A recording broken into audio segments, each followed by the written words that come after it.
Кој спие во дневната соба? Ке ви кажам нешто, иако знам дека нема да ми верувате. Само ве молам, за тоа никому да не му раскажувате. За секоја нова година, нели, Дедо Мраз на децата подароци им дели. Еве, и за оваа нова година е така. Арно, ама, Дедо Мраз овој пат се најде на голема мака.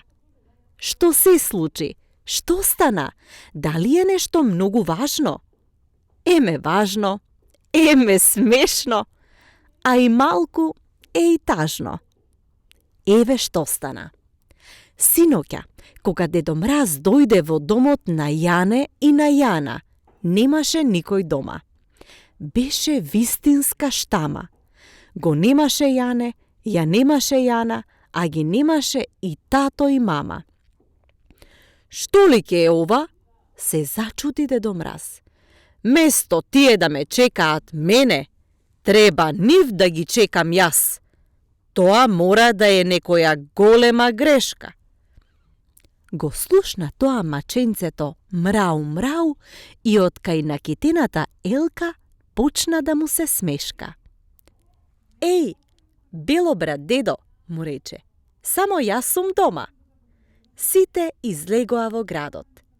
Отидоа да видат како е украсена големата Елка среде плоштадот. А ти, не знам како ќе ме сватиш. Или почекај, или подароците дај ми ги мене, па назад да си се вратиш. Да ти ги дадам тебе, се подналути Дедо Мраз. Јас подароци им носам на деца, внуки и внучиња, а не на мачиња и на кучиња. Што мизлегле ке се вратат? И така сум уморен. Нека, ке се приседнам во фотелијава и ке ги чекам. Има време. И си седна во фотелијата, ама почна да дреме. И заспа. И што се случи потоа со Дедо Мраз? Ниту видов, ниту чув, зашто после него заспав и јас.